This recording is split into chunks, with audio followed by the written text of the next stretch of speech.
길을 따라 걸으면 이야기가 흐르고 하루를 따라 흐르면 마음에 시 한 줌 꽃처럼 당신이 언젠가 이것 때문에 나를 미워하게 될까봐 두려워요, 헤더. 무엇 때문에요? 이런 만남. 그가 말했다. 당신이 언젠가 이런 만남을 되돌아보며 나를 미워하게 될까봐 두려워요. 나는 그를 보았다. 로버트, 내가 두려운 게 뭔지 알아요? 나는 그의 손을 만지며 말했다. 내가 당신을 미워하지 않게 될까봐 그것이 두려워요. 앤드루 포터의 소설 빛과 물질에 관한 이론에서 한 대목을 읽어드렸습니다. 저는 문장의 소리 DJ 김민정입니다. 길을 따라 걸으면 이야기가 흐르고 하루를 따라 흐르면 마음에 시 한 줌 꽃처럼 살며시 피어날 거야. 노래가 되어줄 거야.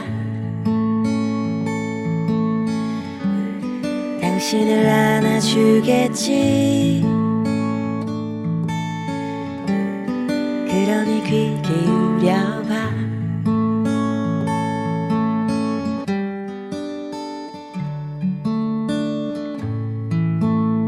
문장의 소리. 저는 사실 봄은 긴 이야기를 집중해서 읽기에는 별로 좋은 계절이 아니라고 생각을 좀 합니다. 짬을 내 산책을 하듯이 읽을 수 있는 그런 짧은 책이 또 좋아지는 계절이기도 하는데요. 문장의 소리에서 봄을 맞아 산문집 특집을 좀 마련을 해봤습니다. 오늘 이 자리에는 서정적 게으름이라는 첫 산문집을 내신 신동욱 시인이 나와 계십니다. 안녕하세요. 네, 안녕하세요. 오랜만이네요. 네, 오랜만에 뵙습니다. 오랜만에 만났는데 우리 동욱이가 너무 예뻐졌네요. 아, 그래요? 아니 되게 이상하게 맑은 거를 넘어선 차만 마시고 살았던 사람처럼 됐어. 아, 그래요. 아니, 무료하게 살아가지고 그런가 봐요. 되게 뭐가 탁한 게 걸러지면서 아, 무슨 거름망을 통과한 느낌. 다행인지 모르겠네요. 일단 문장에서 우리 청취자 여러분들한테 인사를 좀 부탁드려요. 제가 너무 사담이 길었죠? 네. 예, 안녕하세요. 시쓰는 신동욱입니다. 예, 오래전에 나왔는데 다시 여기 앉아보니까 그때 무지 떨었던 게 생각이 나네요. 아, 그럼 오늘 두 번째 나오신 거죠? 예. 네네네. 다예요, 그게? 예, 이게 다예요. 아니, 저는 이제 프로필도 되게 열심히 읽었고, 이제 그 작가의 말이라고 써있는 앞부분도 이제 되게 저는 꼼꼼하게 읽었어요. 왜냐하면 너무 좋아서. 아무래도 책을 만드시니까. 아니, 다 만든다고 해서 다 열심히 읽는 건 아닌데, 꼼꼼하게 읽을 수밖에 없는 작은 폰트와 손에서 놓으면 미안할 것 같은 느낌이 있었어요. 아유, 고맙습니다. 네. 근데 일단 방송을 갑자기 느닷없이 들으시는 분들은 누구 얘기야 할 수 있어서 예. 제가 프로필을 약간 요약해서 말씀을 좀 드려볼게요. 괜찮죠? 예. 네네. 1977년 12월 1일 생일을 밝히셨어요. 예, 밝혔습니다. 처음 봤어요, 이런 분. 1977년 12월 1일 고흥, 남양, 고령 신씨 새거지에서 태어났다. 참 그래요. 첫 줄부터. 예. 하루 20시간 비추이는 햇살을 받고 커튼처럼 흩날리는 오로라를 보며 자라났다. 블랙 유머를 즐기며 자주 우울과 환몽에 잠기는 인간 관찰자가 되어갔다. 2001년 시인이 되었고 2권의 시집을 펴냈다. 그것은 대개 심장이 나쁜 날들의 기록이었다. 예. 긴 것 중에 일부인데 여기 좀 속상한 거 있어요. 예. 두 권의 시집이 악공 아나키스트 기타와 예, 웃고 춤추고 여름하라잖아요. 그쵸. 네. 되게 심장이 나쁜 날들의 기록이라면 예, 개인적으로 제가 이 시집 두 권에 만드셨죠. 관여가 되어 있는데 그쵸. 그래서 내가 이렇게 아팠나 봐요. 아, 제가 괴롭혀서 그렇죠. 아니 심장이 나쁜 날들이라는 표현을 예. 저는 동욱 씨한테 처음 본 것 같아요. 아, 예. 근데 어울려요. 그래요? 네네. 다행이네요. 네. 그 하루 20시간 비추이는 햇살을 받고 커튼처럼 흩날리는 오로라를 보며 자라났다라는 문장이 되게 예. 하여튼 뭐 애매한 뽕 같기도 하면서 네. 근데 정말 남양이 그런데 고향 얘기를 좀 해줘봐요. 고향 얘기라 글쎄요. 네. 그 두 번째 시집에 남양이라는 시를 썼는데요. 네네. 그 제가 시집 두 권 낸 것들이 좀 읽는 사람한테 글쎄 어떻게 읽으셨을지 모르겠는데 좀 읽기 고통스럽게 만드는 그런 구석들이 있어요. 그거를 이제 그 작업을 끝내야지 다른 시를 쓸 수 있을 것 같아서 이제 그거를 좀 시집은 세 번째 시집 원고까지 다 묶은 지 꽤 됐고 그 작업을 끝낸 상태인데요. 그 남양이라는 시는 특히나 그 고향을 생각하면서 행복하게 쓴 시 중에 한 편입니다. 아. 거의 유일하게. 아 그렇구나. 거기 보면은 그 남양에는 하루 20시간 뭐 오로라가 흩날리고 뭐 이런 구절이 있어요. 네. 그 구절에서 차용을 한 것들이고요. 심장이 나쁜 날들의 기록이라고 쓴 것들은 네. 예, 왜 농이에요 저는.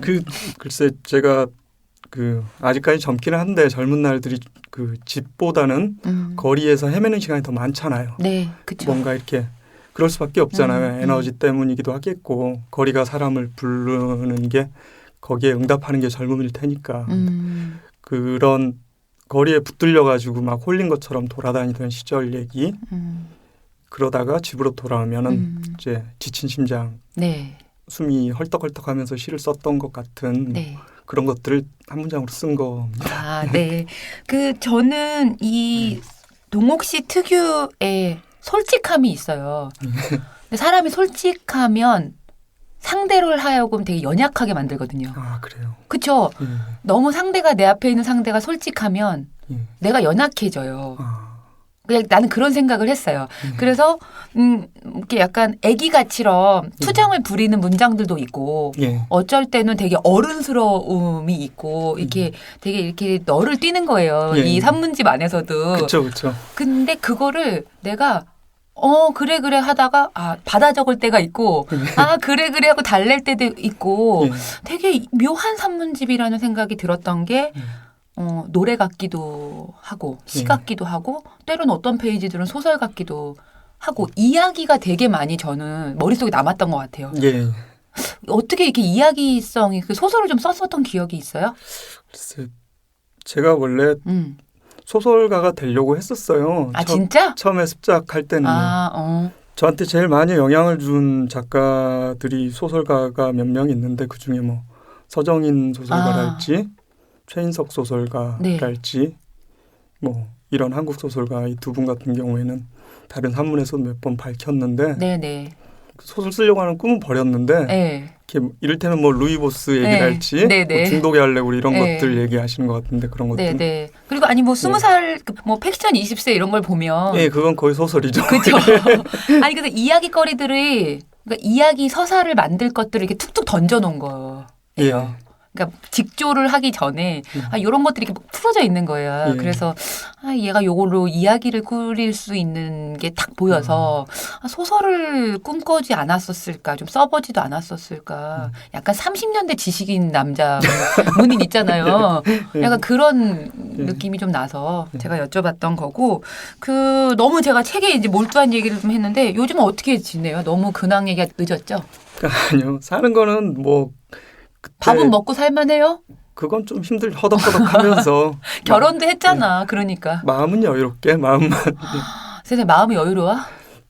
마음은 여유로운 편이에요. 그게 진짜 큰 부자죠. 어떻게 마음이 여유로울 수 있지? 이 시대를 살면서. 그러게요. 마음은 여유로운데 신경은 날카롭죠. 초현실적인 일이 많으니까. 네. 전에 나왔을 때랑 거의 일상은 변한 게 없어요. 일상은 변한 게 없고 시간 강의하면서 가정 살림에 많이 보탬이 되려고 노력하고 노력을 하죠. 예전에 비해서 자존심이랄지 뭐 허세 이런 것들은 제 나름으로는 거의 다 내려놓은 것 같아요. 근데 결혼을 하고 한 여자와 살면서 가장 크게 내가 달라진 게 있어요? 그거는 별로 없는 것 같아요. 그럼 여자 잘 만났다는 건데? 별로 없는 것 같고요. 아. 예, 그건 별로 없어요. 그냥. 그렇구나. 저는 사실 이 책 앞부분 막 본 다음에 헛생각 뭉치라고 앞에서 했지만 헛생각에다 작은 따옴표를 붙였단 말이에요. 헛생각을 헛생각이지 않게 만드는 그 뭉치란 느낌이 있었는데 이게 지금 첫 산문집이에요. 처음이죠. 시집을 2권을 냈고 근데 저랑 똑같아요. 저도 시집을 2권을 내고 첫 산문집을 각서라고 내셨죠. 냈던 상황이었는데 시집을 묶을 때랑 산문집을 묶을 때랑은 좀 다르긴 하잖아요. 많이 네. 어떤 마음이었던 것 같아요? 이 산문집을 묶는 동안에 어느 정도 시간이 걸려서 어떻게 묶게 됐는지. 이런 얘기 들으면 동료 시인들이 기분 나빠하실지도 모르겠는데요. 글쎄 저는 산문집 묶을 때가 기분이 훨씬 좋았어요. 시집 묶을 때랑. 왜 싫었어요? 시집 묶을 때? 아니요.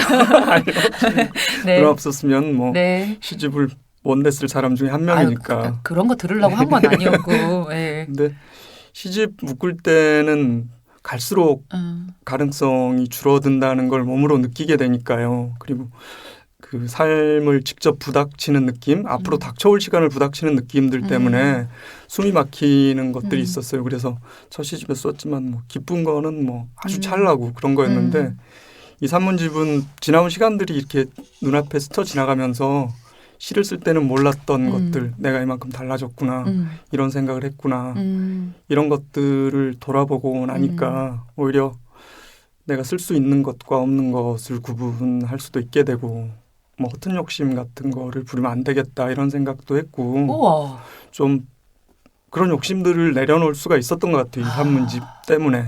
잘 묶었네요.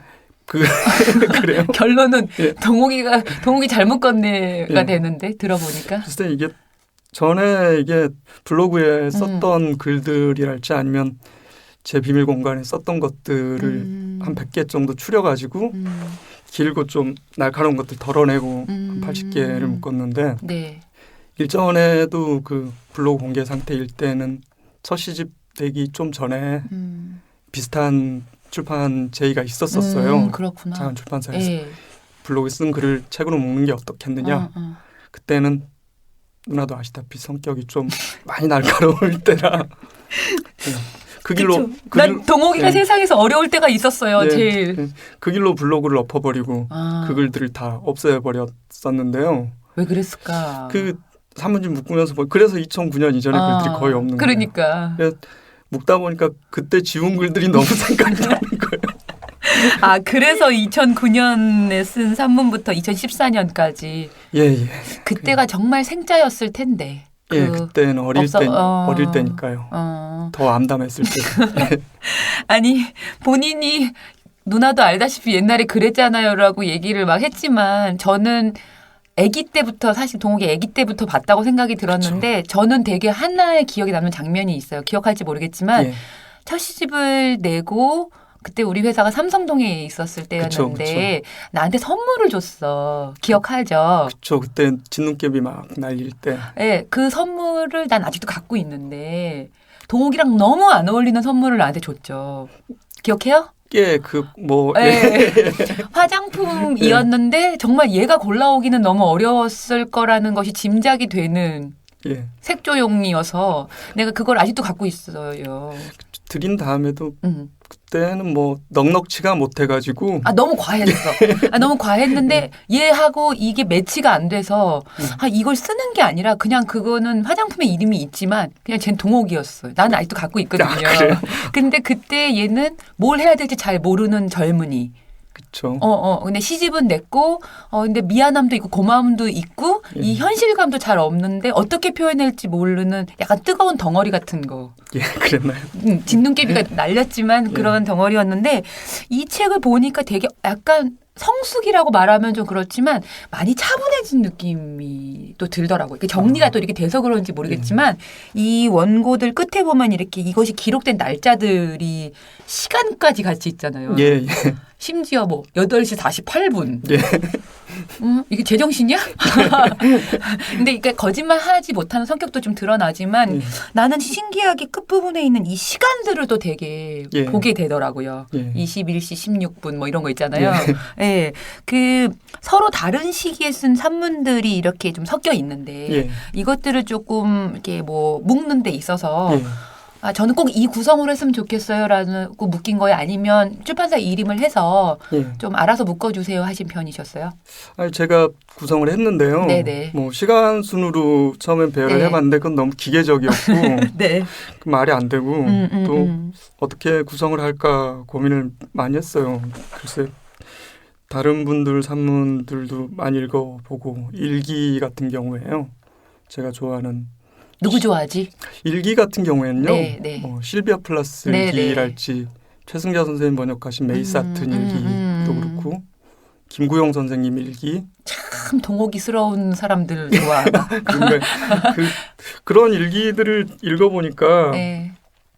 이게 일기라는 게 이렇게 깊은 문학 장르구나 이런 게 그쵸. 느껴지더라고요. 그래서 그분들은 물론 날짜 순으로 배열을 하셨죠. 삶 네. 자체가 네.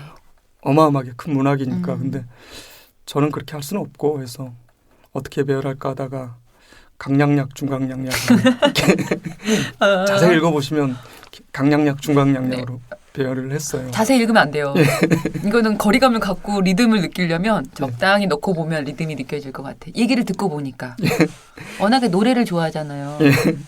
나는 중간에 한 7편, 10편에 한 편 정도씩은 도저히 시로 쓰다가 실패한 작품들 이런 것들을 중간중간에 넣었어요. 7편, 8편에 한 편씩. 그리고 사람들이 이야기에 지칠만 할 때 한 번씩 넣었구나. 예, 넣었어요.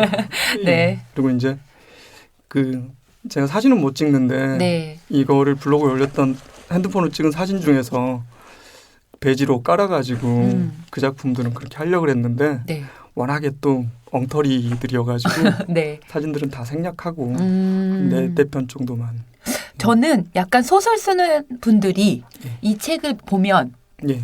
되게 많은 거를 가져올 수 있다고 생각했던 게 뭐냐면 이 책은 그냥 아무 페이지나 후루룩 이렇게 예. 보다가 딱 걸리는 부분의 단어들이라든지 문장의 조합들이 되게 독특하게 자극적인 데가 있어요. 그래요? 순정한 자극이죠. 저처럼 이렇게 센 자극이 아니라 예. 천천히 스미는데 아픈 자극들이 좀 있는 것 같아요. 이 부분은 좀 내가 직접 목소리를 내서 읽어주고 싶다. 예. 그런 부분이 있으면 좀 목소리를 좀 들려주세요. 이게 질문지를 받고 네. 산문집을 다시 읽어봤는데 읽을 만한 게 별로 있을까 모르겠더라고요. 그래서 왜 다 약간 노래 같아서 읽을 때가 되게 많던데 왜 겸손이야 여기 와서. 아무튼 그래서 몇 개를 골랐어요. 그랬다가 아무래도 사랑의 전투적 실제라는 네. 짧은 꼭지가 하나가 있거든요. 네. 읽어주세요. 예, 이거 읽어드릴게요. 네. 사랑의 전투적 실제. 연통 아래로 수증기가 하얗게 피어오른다.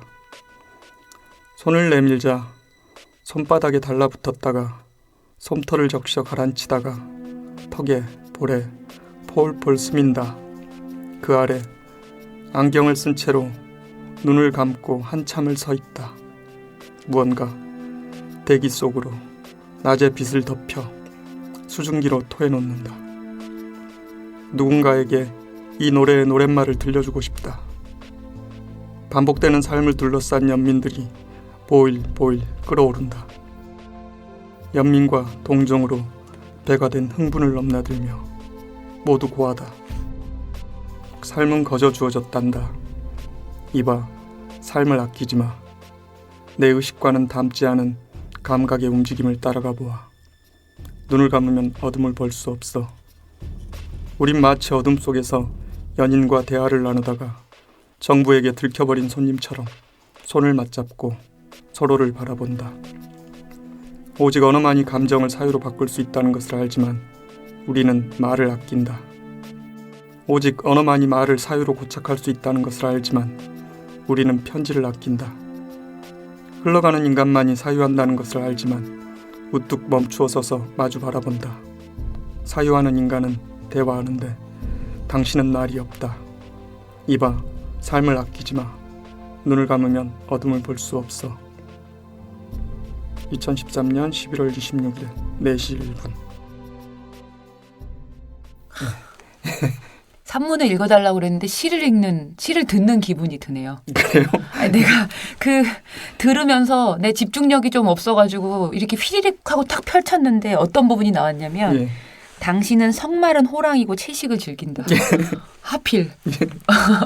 그러니까 이런 문장을 쓸 수 있는데 이런 문장이 시가 아니라 예. 이렇게 에세이에서 녹아 나오게끔 만드는 거는 동욱 씨만의 예. 재주 같고 장기 같은데 약간 웃긴 질문을 하자면 예. 내가 왕십리를 지나갈 때마다 동욱이 생각이 나고 그건 왜요?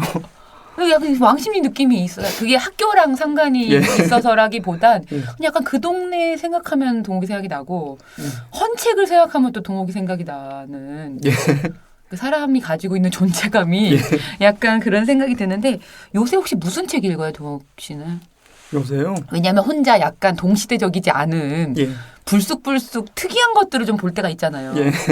남들이 잘 안 듣는 뭐 김두수를 갑자기 듣는다거나 막 이런 예. 것처럼. 김두수 선생님은 이번에 새 음반이 나와가지고 죄송해요. 그러니까 저한테는 좀 이렇게 불쑥한 분이잖아요. 예. 늘 듣는 분은 아니니까. 근데 예. 동욱 씨한테는 뭐 익숙한 분일 수도 있지만 그러니까 그런 것처럼 제가 일반인이라고 생각했을 때 독특한 지점이 있단 말이에요. 예.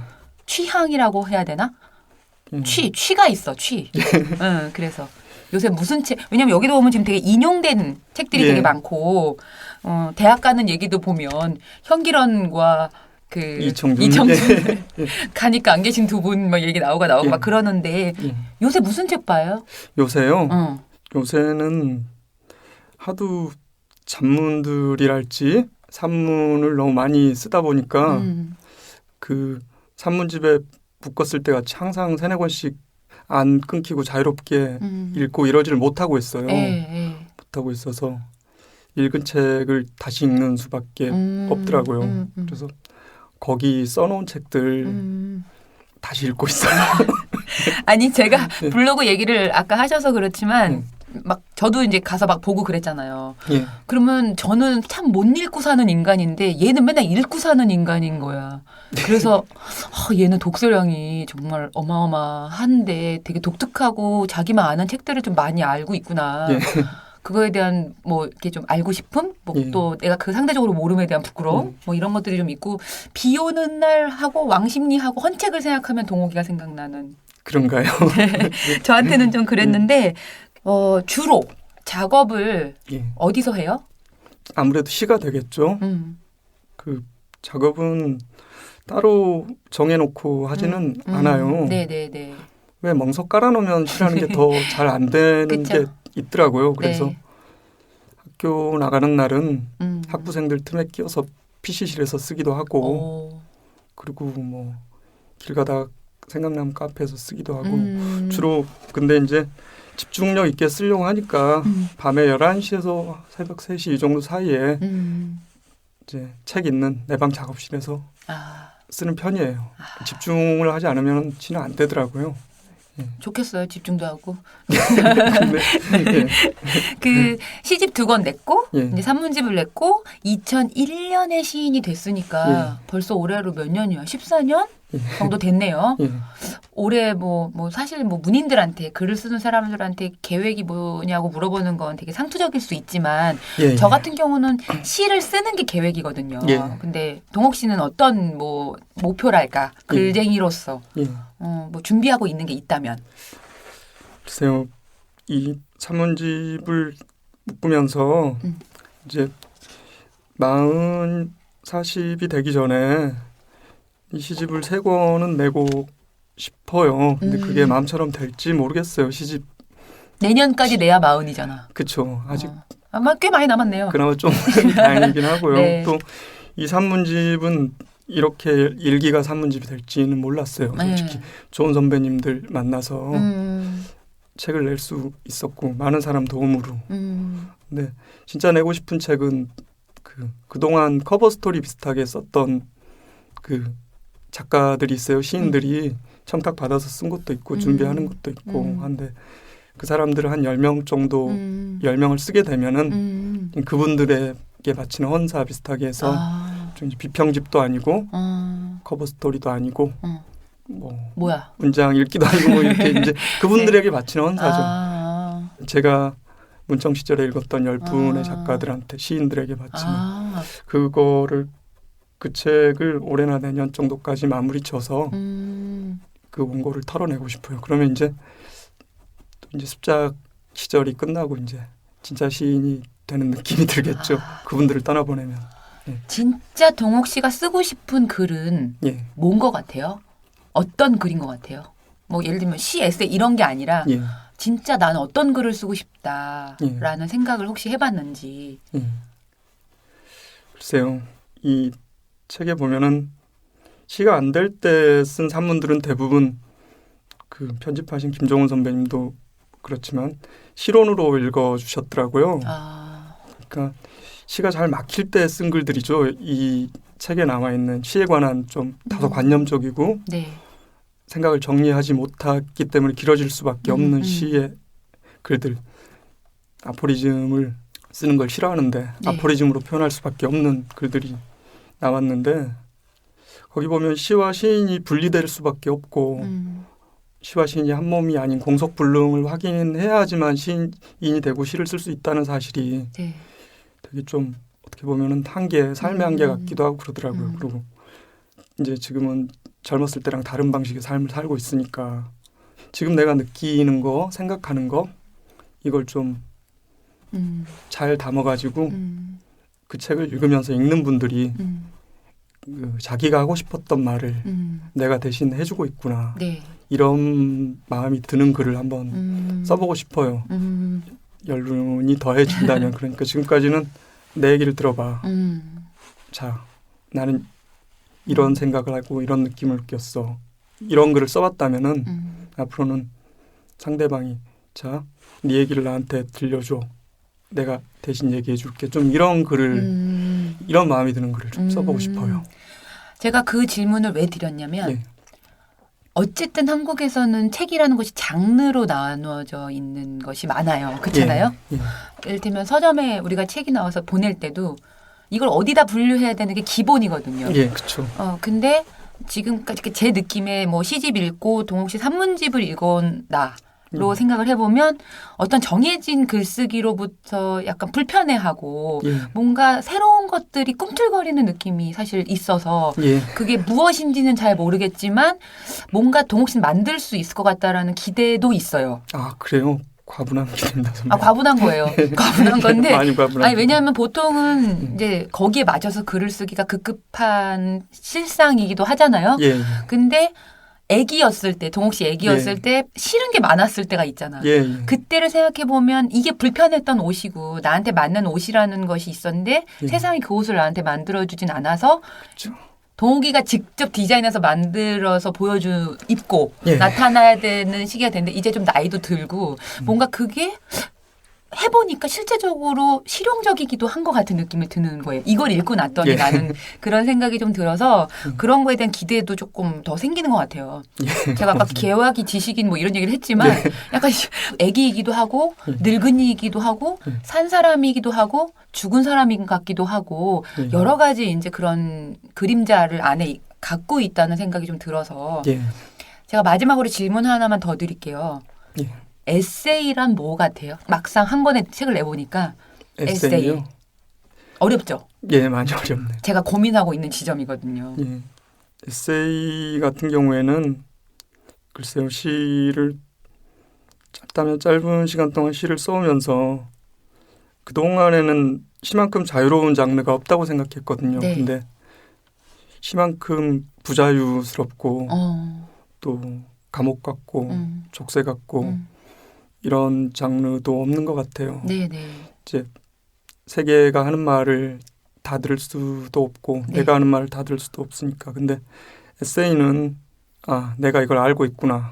내가 딱 이 정도 아는구나. 내가 이 정도 느꼈구나 네. 하는 것을 네.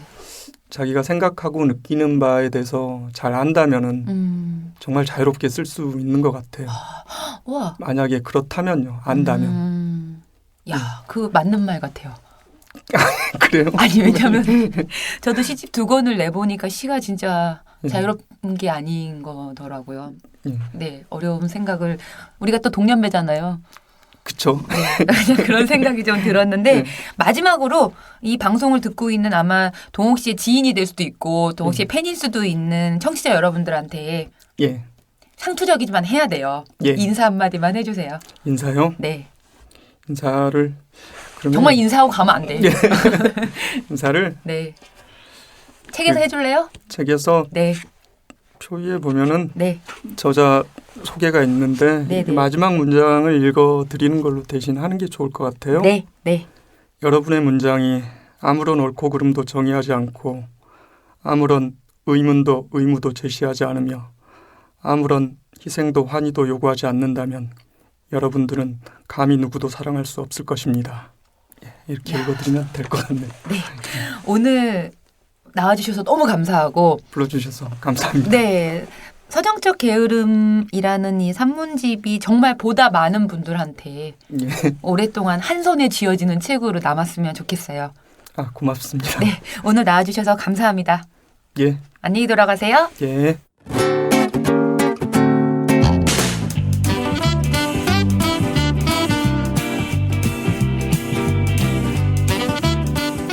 오늘 사랑방의 꿈단지에는 슈트 액터라는 직업의 소유자시죠. 여만선 님이 나와 계십니다. 여러분들은 슈트 액터라는 직업을 들어보신 적이 있으신지요? 저는 좀 태어나서 처음 들어봤던 직업인데요. 지금 제 앞에 나와 계세요. 얼른 모셔서 얘기를 좀 들어보도록 하겠습니다. 안녕하세요. 안녕하세요. 제가 너무 모른다고 얘기했죠. 아니요, 괜찮습니다. 네. 모르는 거니까. 태어나서 이런 조합의 단어를 처음 봤어요. 아, 그러세요? 네. 아니, 제가 무식하기도 한데 아니요. 이쪽 분야 사람이 아니어서 네. 슈트 액터가 어떤 직업인지 말씀을 좀 해주세요. 네. 그 슈트 액터란 우리가 어릴 적에 한 번씩은 봤었던 혹시 뭐 후레쉬맨 이런 거 아세요? 네, 네, 뭐 뒤집어 쓰고 나오는 네, 거죠. 네. 히어로물, 네. 뭐 바이오맨, 후레쉬맨, 울트라맨, 가면라이더, 파워레인저 그리고 뭐 가면을 쓰고 특정한 의상을 입고 연기하는 배우를 슈트 액터라고 합니다. 요즘에는 헐리우드 히어로물 많잖아요. 네네. 거기서 뭐 아이언맨이나 스파이더맨, 네네. 뭐 어벤져스 시리즈 예. 그런 것처럼 역할에서 주로 뭐 주연 배우 대신 슈트 의상을 입고 뭐 연기하는 슈트 액터도 있고요. 또 더 단순하게는 아동극, 뭐 애니메이션에 나오는 캐릭터 인형 탈을 쓰는 거. 네네네. 또 캐릭터 인형의 예를 들면 뭐 스포츠 팀에서 팀 마스코트 예. 그런 것도 있고요. 네. 뭐 요즘에는 뭐 로보카 폴리, 뽀로로 뭐 그런 거 맞죠. 라바 같은 캐릭터들. 네. 그렇구나. 네. 그러니까 그런 원래부터 이런 직업이 그러니까 사실은 전 너무 익숙하게 그렇게 표현을 하시니까 네. 너무 익숙하게 그냥 보고 자랐어서 이 일을 하시는 분은 지금 저는 처음 뵌 거네요. 아, 네. 근데 우리나라에 이런 분들이 좀 많나요? 그래도? 지금은 그래도 요즘에는 뭐 아동극 자체가 많아져서 네. 알게 모르게 많아지고 있습니다. 네. 되게 귀여운 것도 많이 하셨겠네요. 네, 지금 또 이번에 새로 들어가는 작품도 하는 게 좀 귀엽거든요. 네. 그렇구나. 그러면은 그동안에 그러니까 지금 이 일을 해오신 지 대략 얼마나 되신 거예요? 지금 이쪽을 한 거는 이제 한 4, 5년? 5년? 네, 길진 않습니다. 그렇구나. 그러니까 지금까지 해왔던 역할 네. 그럼 뭐 어떤 것들을 좀 해오신 거예요? 그러니까 슈트 액트가 어떤 배우, 어떤 역할을 하는 사람들인지는 얘기를 해주셨는데 네. 어떤 거 우리가 좀 알만한. 전 파워레인저 이렇게 네. 시리즈가 엄청 많거든요. 그러니까 제가 애도 없고 네. 남자가 아니라서 네. 이름은 알고 조카들이 좋아하는데 그걸 네. 잘 모르긴 한데 하여튼 애들이 열광하는. 네, 애들이 맞죠? 아주 좋아하죠. 네. 네네네. 네. 말씀해 주세요. 뭐 파워레인저 근데 저는 주로 악당을 많이 했습니다. 그 레인저 같은 영상물에서는 네. 조금 다르게 나오는데 지금 라이브 공연을 할 때는 악당들이 몸을 잘 써야 되거든요. 특히 쫄병들이 맞고 막 이런 게 많아서 낙법도 해야 되고 네, 그런 것들 때문에 주로 악당 역할 많이 하죠. 그리고 가끔씩 레인저 역할을 하게 되면 그거는 이제 뭐 변신할 때 잠깐 퀵 체인지를 아. 하게 되는 거죠. 근데 네, 지금 얼굴이 되게 네. 선하신 부분이 있잖아요. 네, 네. 근데 악당 역할은 몸짓에서 좀 티가 나는 건가요? 그 뭘 쓰면은 잘 안 보이잖아요. 가면이 다 만들어줍니다. 아, 그렇구나. 사실 저 좀 닮은 분 생각났어요. 누구? MC 몽. 네, 많이 듣습니다. 많이 들으세요? 네, 네. 네, 그래서 이렇게 악당 느낌보다는 악동의 느낌이 더 있거든요. 네, 꾸러기 소리 많이 듣습니다. 네, 악동 느낌이 있어서 사실 아무나 이런 직업을 내가 해야지라고 생각하기에 되게 어려울 것 같아요. 그러니까 이 직업의 소유자라고 하기가 되게 어려울 수 있을 것 같아요. 네, 네. 물론 처음부터 이 배우가 이런 배우의 역할을 해야지라는 꿈을 꾸신 거는 아니실 것 같기도 네, 네. 하고 네. 어떻게 하다가 이쪽으로 오시게 되신 거예요? 운동을 좋아해서 운동을 하다 보니까 네, 몸이 되게 네, 저는 지금 혼자 보고 있지만 되게 네. 다부진 키가 작아서 아니야 키는 잘 모르겠어요 앉아 계시니까 근데 네. 되게 다부지셔서 이렇게 몸을 이렇게 근육이 쪼여져 있다고 해야 되나? 네, 약간 그런 느낌이 있으세요. 감사합니다. 네, 그런 느낌으로 되게 차돌도 느낌이 막 있고 네. 그런 느낌이 있는데 어떻게 이 일을 하시게 되시는 건지. 이쪽은 어렸을 때부터 제가 운동을 원래 좀 하고 싶었는데 네. 제가 집안 형편이 좀 이제 안 좋다 보니까 조금 어린 나이에 공장에서 일을 일찍 좀 시작하게 됐어요. 네. 그거 하면서 좀 운동에 대한 갈증이 있었는데 네. 또 고등학교를 이렇게 낮에는 공장에 일하고 밤엔 학교 다니는 쪽을 네. 네. 나왔었거든요. 그러다가 고등학교 졸업하고 어릴 적 그 뭐 불알 친구라고 하죠. 예, 그 친구랑 같이 서울로 오게 됐거든요. 네네. 원래 고향이 어디세요? 대구입니다. 대구. 아 사투리가 이렇게. 네네. 네네. 그래서 친구랑 제가 원래는 먼저 이제 이런 절권도라는 걸 알게 돼서 친구가 군대에 있을 때 휴가 나오면 제가 야 나 무조건 서울 가서 살 거다고 뭐 하러 갈 거라고 말을 매일 했었는데 친구가 제대하자마자 저한테 야 서울 가자고 이러는 거라서 고민을 한 1분 했나? 가자고 아. 네, 그 올라와서 친구는 근데 저 몰래 이렇게 준비를 더 많이 했더라고요. 네. 서울에 친지분이 있어서 직장이랑 다 구하고 일을 바로 했고 저는 친구 따라 올라오긴 왔는데 네. 뭘 하지? 고민을 하던 찰나에 방송국에 뭐 연예인 구경도 하고 싶고 해서 드라마 세트장 그 무대 설치하는 거를 일을 한 1년 정도 했었거든요. 우와, 그냥 서울에 올라와서 네. 그렇게 일을 할 수 있는 기회가 그래도 있었었나 봐요. 발품을 팔아서 알아보니까 네, 뭐 네네. 너무 열정적으로 원했는지 모르겠지만 잘 운이 좋게 돼서 네. 세트 일을 하면서 그 한 1년 정도 하고 있다가 절권도라는 도장에 대해서 이제 찾아보고 네. 그 도장을 다니게 됐죠. 아, 그러면은 어렸을 때부터 운동을 좋아하셨던 거잖아요. 네. 그러면 이렇게 하셨던 운동이 이렇게 있으셨어요? 어렸을 때는 안 했습니다. 서울 와서 처음 시작한 그러면은 서울에 오신 이후부터 시작된 네, 몸이에요? 네, 23부터 했습니다. 네. 아, 그렇구나. 네. 저는 아주 어렸을 때부터 운동에 막 소질이 있어가지고 그렇게 얘기하신 거로 알아가지고 운동 신경은 있는데 안 배워서 네. 배우다 보니까 네. 나오더라고요. 그러면은 이제 방송국에서 이제 세트 쪽에서 일을 하시게 되고 네. 절권도에는 그러면은 관심이 이렇게 딱 가시게 된 이유가 어렸을 때 뭐 제 세대는 아니지만 그냥 이소룡을 그냥 네. 영화를 보고 좋아하게 돼서 이소룡에 대한 좀 뭐 갈망, 아니 뭐 존경 이런 거. 네. 예, 그래서 그냥 그 운동에 대해서 좀 필이 꽂혔던 것 같아요. 네. 그 근처에 어디 절권도 배울 수 있는 도장도 있었나 봐요.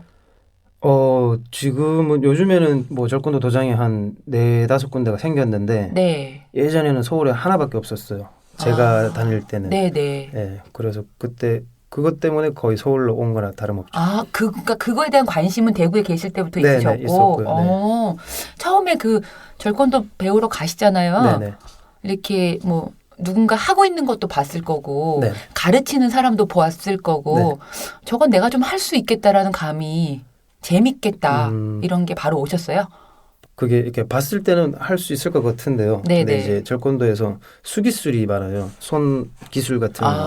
그러니까 뭐 연문 영화 보셨어요? 네. 그 영춘권이라고 그런 것들을 보고 봤을 때는 할 것 같은데 이제 스파링을 거의 한단 말이에요. 네네. 맞아 보면 이거 안 되겠구나. 그렇구나. 네네네. 그러면 세트 일을 하시면서 절권도도 배우시고 이제 그런 네네. 생활을 하시다가 네. 그러면 슈트액터라는 이 업을 네. 어떻게 그러면 들어서신 거예요? 누구 어떤 계기가 있으셨어요?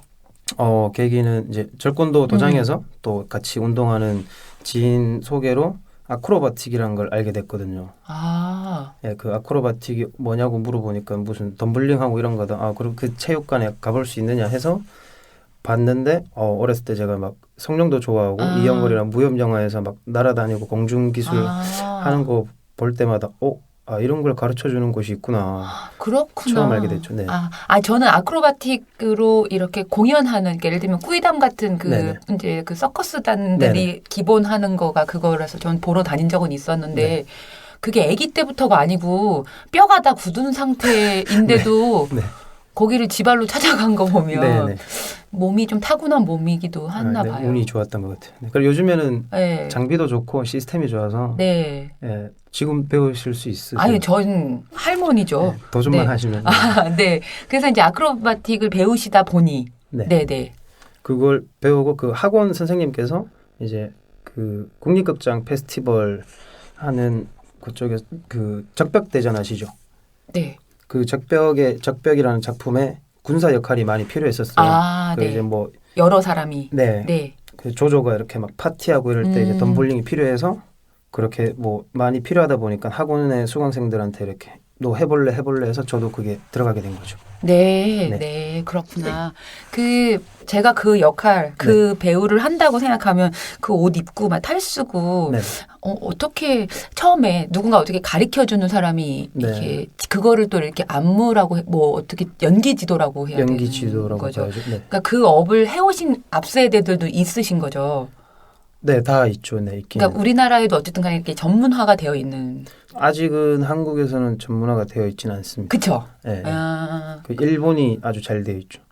일본은 체계적인. 네, 아예 그 스턴트 팀도 따로 있고 또 무슨 장비나 의상이나 이런 것들이 전대물을 일본에서 많이 시초가 일본에서 시작되어서 아주 그게 잘 되어 있습니다. 전대물이요? 네. 설명을 좀. 전대물이라고 하는 거는 뭐 일본에서 시작해서 특수 촬영물을 뭐 각자 역할을 맡아서 지구를 구하거나 악당을 물리치는 그런 것들을 하고 있죠. 그 뭐 독수리 오영재 아시죠? 네네네. 그런거나 뭐 파워레인저도 있고. 그렇구나. 막상 이 직업을 선택을 해서 맨 처음에 옷 입고 가면 썼던 날이 기억이 다 되세요? 네, 나죠. 그게 가면을 쓰면 사람이 용기가 생겨요. 근데 용기는 생기는데 얼굴에서는 뭔가 이렇게 용기가 생기는데 그 몸 수트 자체가 그 쫄쫄이 의상이에요. 스파이더맨도 그렇고 다 그렇겠지만 그때가 처음에는 좀 민망하더라고요. 근데 저 궁금한 게 가면을 써도 연기라는 게 필요한 거잖아요. 네, 뭐 내면 연기는 안에서 할 수 있는데 이게 그 어린이 이런 뭐 히어로물들 하다 보면 거의 방송에서 먼저 나와서 성우분들의 목소리가 나와요. 그럼 그 성우분의 목소리에 더빙을 제 목소리가 안 나가고 제 몸짓만 나가니까 동작들을 크게 해야 되죠. 그러니까 내면 연기는 그 작품을 준비하고 있을 때는 많이 시켜요. 일단은 내가 이 대사를 알아야 되니까 그 대사를 외워서 동작으로 하고 그 내면을 어느 정도 연습할 때는 올라오다가 공연이 시작되면 더빙이 나오면 내면 연기는 없습니다. 이제 다 몸으로 표현합니다.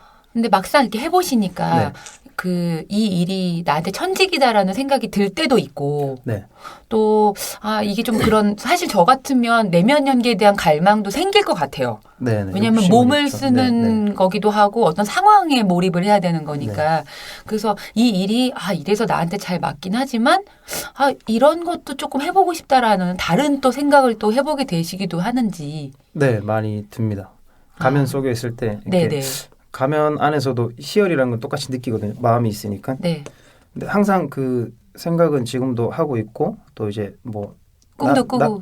나아가면 가면 벗고도 이제 뭐 유명한 배우가 되는 꿈을 꾸긴 하죠. 그렇구나. 그 무술과 기계 체조. 어쨌든 사실 저 같은 사람은 엄두가 안 나는 거지만 사실 저는 운동선수를 되게 존경하는 부분이 있어요. 몸은 정직하니까. 그러니까 이렇게 몸을 단련을 했을 때 몸이 가지고 있는 자신감? 그러니까 몸이 만들어졌을 때의 자신감이 사실 사람한테 주는 되게 큰 에너지가 있잖아요. 근데 제가 프로필을 보다 보니까 서울 액션 스쿨 14기 수료라는 게 있더라고요. 네네. 근데 왜 그냥 뭐라고 하지? 드라마 이런 데서 보면 네. 그런 뭐 액션 스쿨 이런 사람들이 뭐 배경이 돼서 나오기도 한 적이 있지만 네네. 그 여기 액션 스쿨이라는 곳은 어떻게 들어갈 수가 있고 여기는 어떻게 하면 수료가 되고 하는 건지 좀 관심 있으신 분들한테 설명을 좀 해주세요. 들어가는 거는 이제 매년 기수를 뽑아요. 1년에 한 기수씩 뽑아요. 그렇죠. 그러니까 저 네. 옛날에 드라마에서 이거 봤어요. 네, 그렇죠. 시크릿 가든. 맞죠. 네네네. 그때 왜 이렇게 뭐 되게 군기 잡아가면서 네네네. 하는 거 있었는데 들어갈 때는 그럼 뭐 어떻게 시험 봐요? 들어갈 때는 뭐 다른 오디션처럼 뭐 서류 넣고 또 서류가 통과되면 자기 개인 장기들 준비해서 뭐 이제 운동을 하는 친구는 운동을 하고 또 그게 아닌 배우를 지망하는 사람들은 뭐 노래만 부르시는 분도 있고 아 이게 그러니까 다 몸 쓰는 것만 하는 건 아니군요. 네네네. 그러니까 뭐 액션 배우를 양성하는 기간이다 보니까 네네. 뭐 끼 있고 이런 거 그 제일 중요한 거는 잘하고 못하고를 떠나서 6개월 과정이 정말 힘들어요. 6개월이구나. 네. 한 기수를 뽑아서 네. 훈련시키는 과정이 6개월. 네. 근데 그 힘든 과정을 버티는 게 중요하다고 생각해요. 그러니까 뭐 예를 들면 고등학교를 제가 뭐 이렇게 공부 잘한다고 이 학교 유명해지는 게 아니라 졸업하면 나는 뭐 서울대 나온 건 똑같으니까 꼭 네네. 수석은 아니어도 네. 그런 것처럼 버티는 게 중요한 거예요. 그럼 들어가실 때 뭐 하셨어요? 저는 그때 발차기랑 덤블링 실력이 그때는 별로 안 좋았지만 그 네. 덤블링 하고요. 예. 아. 저는 그걸로 했었고 다른 친구들은 노래 부르고 색소폰 부르고 아 정말 무슨 오디션 프로그램에서 네, 하는 네. 것처럼 이 액션 스쿨에서도 네. 아 저는 이렇게 진짜로 스턴트 이런 일을 하시는 네. 뭐 이렇게 강목 머리로 깨고 뭐 이런 분들만 그런 하는 분도 있죠. 네, 근데 네.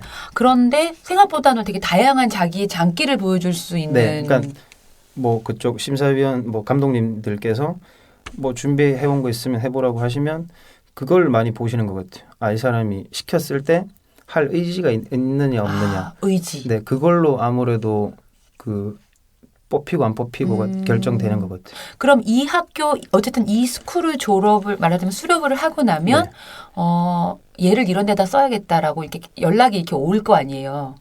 기수생 때는 네. 그냥 말 그대로 교육이라서 근데 이제 그 콘티를 많이 찍죠. 선배들은 다 밖에 나가서 촬영을 하시고 네네. 저희들은 무료로 이거를 배우거든요. 아 이게 무료예요? 네네 6개월 과정에. 네. 아. 근데 이제 뭐 밥값이랑 교통비는 알아서 해야 되고. 예, 네. 예, 예. 근데 그 안에서 콘티 촬영할 때 가끔씩 많이 쓰이죠 이제. 아 네. 그렇구나. 거기서 그래도 나름 네. 인정을 받으셨던 것 같아요. 저는 의지로 치면 1등이었을 것 같아. 의지는 1등은 아니고요. 너무 의지 센 친구들이 많이 모여 있어서. 아, 그렇구나. 네. 근데 네. 자기 종목이 있다고 하면 뭐 다른 태권도 했던 친구들은 음. 발차기에 뭐 액션을 자신 있고 저는 저희 기수생 있을 때는 체조는 제가 잘했던 것 같습니다. 체조. 네. 네. 그렇구나. 그 스턴트의 경력도 있다고 들었어요. 스턴트는 뭐 그냥 뭐 드라마 방송이나 주로 이제 저희는 메인 대역은 제가 뭐 키도 작고 요즘에 배우들이 워낙에 신장이 좋아서 거의 방망이 역할을 많이 했죠. 방망이가 뭐예요? 방망이가 그 현장 용어로 쓰는 말인데 네. 그 뭐 사극이나 뭐 전쟁 떼씬 이렇게 하면 주인공을 때리러 들어갔다가 맞고 나가는 역할. 아, 네, 그걸 그런 것, 방망이라고 네, 해요? 때리는 역할을 말하는 거죠 주로. 네. 아, 그렇구나. 네. 그 스턴트를 하다가 보면 왜 그냥 뭐 흔해 빠진 질문이긴 하지만 진짜로 우리나라 환경 속에서 네. 어떤 그런 환경 속에서의 스턴트는 정말 열악한가요? 요즘은 열악하진 않습니다. 아, 뭐 그래요? 그 출연료도 많이 올랐고요. 네. 그리고 시스템이 또 서울 액션 스쿨이 스턴트 팀 중에서는 가장 크고 지금 제일 잘 되어 있으니까 제가 봤을 때는 지금은 열악한 건 아닌 것 같습니다. 아, 네. 그렇구나.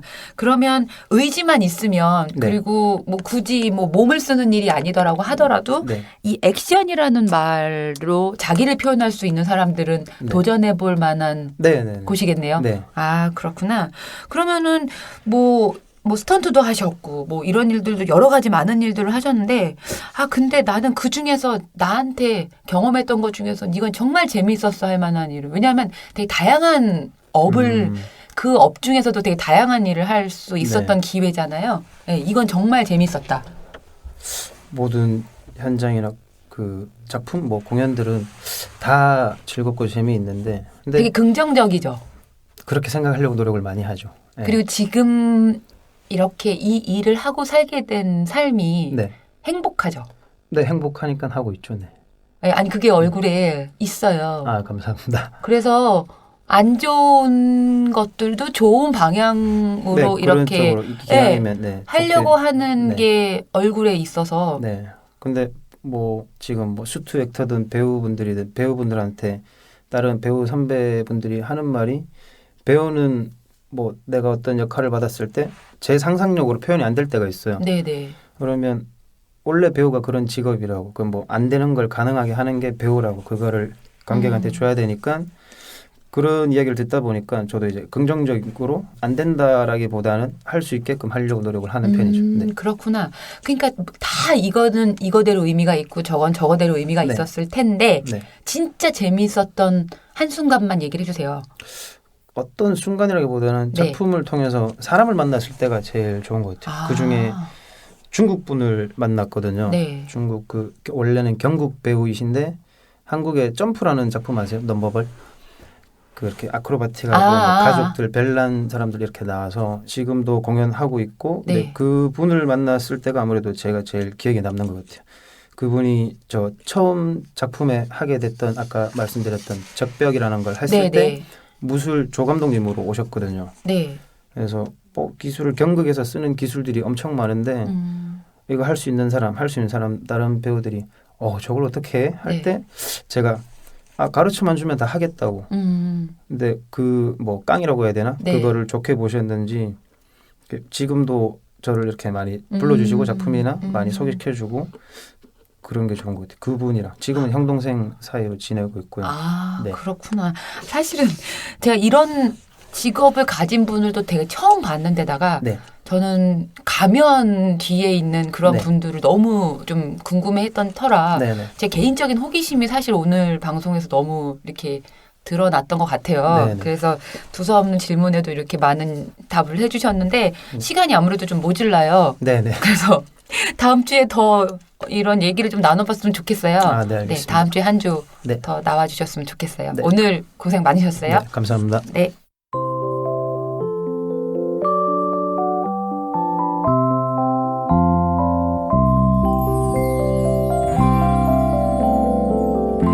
흔해 빠진 일회용 라이터로 손쉽게 일으키는 불꽃의 대면 성냥의 노동은 얼마나 값지고 아름다운 것인지요.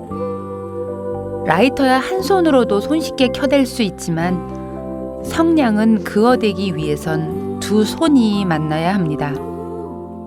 라이터야 척하고 불이 붙지만 성냥은 성냥개비의 머리가 부서지는 아픔이 있고 난 다음에야 불이 붙습니다.